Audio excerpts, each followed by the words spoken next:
बनना, ऐसा कहने से कोई पीएम नहीं बनता। एक तरफ आप हमारी पार्टी तोड़ रहे हो और दूसरी तरफ पीएम पद के लिए हमारा सपोर्ट ब्रैकेट पकड़ रहे हो, ये सही नहीं है। ऐसी ये दोहरी नीति एनसीपी की है, तो क्या कहेंगे आप? राष्ट्रवादी कांग्रेस पार्टी की संख्या पार्लियामेंट में कितनी है, ये राष्ट्रवादी कांग्रेस पार्टी को उसकी जानकारी है। आदरणीय पवार साहब ने बार बार कहा है कि मैं इस पद का, प्राइम मिनिस्टर पद का दावेदार नहीं हूँ और मैं प्रधानमंत्री नहीं बनना चाहता हूँ। हमारे नेता ने बार बार ये बातें साफ की है। अगर कोई इस चीज़ों को लेकर चर्चा करता है तो मुझे लगता है कि उनके मन में क्या पक रहा है वो उनको पता होगा। लेकिन जिस तरह से सामना में कहा गया है कि वो हिंदुत्व स्वीकारे तो हम समर्थन करेंगे, हम पद के लिए कोई अपनी आइडियोलॉजी नहीं बदलने वाले।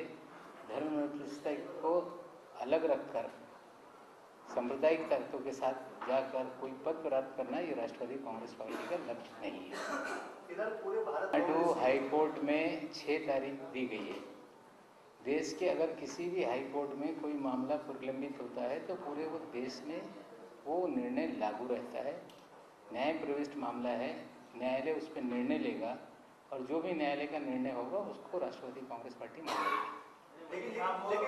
में कहीं पूरे देश में नहीं, जरा सुनिए, हाईकोर्ट में तमिलनाडु के भी होगा तो वो उसका फैसला पूरे देश पे लागू होता है। कानूनी तौर पे इस तरह की व्यवस्था है। तमिलनाडु के कोर्ट में 6 तारीख पड़ी हुई है।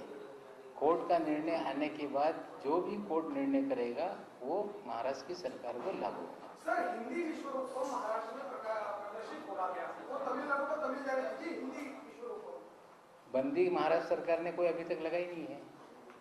तो क्या आप मांग करें कि अगर कोई संगठन आगे आता है कहेगा कि या अगर देश के दूसरे राज्यों में इस पर पाबंदी है तो यहाँ पर भी पाबंदी लगाए, तो क्या होगा पार्टी का? ऐसा है कि हम लोगों ने कोई वो पिक्चर देखी नहीं है। आतंकवाद विषय पे बहुत सारी सिनेमा देश में बनी और वो देश में दिखाई गए, उसमें किरदार अलग अलग धर्मों के रहे और उन फिल्मों को लेके विवाद खड़े नहीं हुए। लेकिन कभी कभी खुद फिल्म मेकर अपनी फिल्मों को पब्लिसिटी दिलाने के चक्कर में भी विवाद खड़ा करते हैं और इस तरह के विवाद खड़ा करके पब्लिसिटी हो, इस तरह का एक खेल देश में खड़ा हो गया है। मुझे लगता है कि इस पिक्चर को भी तमिलनाडु की राजनीति में उसी तरह से पब्लिसिटी के लिए शुरू किया गया खेल एक राजनीतिक विवाद पैदा हो गया है। इस तरह की परिस्थिति तमिलनाडु में है।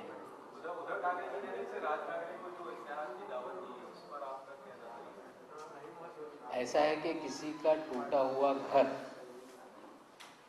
या बिछड़े हुए लोग अगर मिलते हैं या मिलना चाहते हैं तो उसके लिए हमें सबसे ज़्यादा आनंद होगा। लेकिन मिलने से पहले दोनों लोगों को तय करना पड़ेगा। शिवसेना धर्म पर आधारित राजनीति करके भावनाओं से राजनीति अपना करती है। मनसे के लोग कहते हैं कि हमारा महाराष्ट्र धर्म है।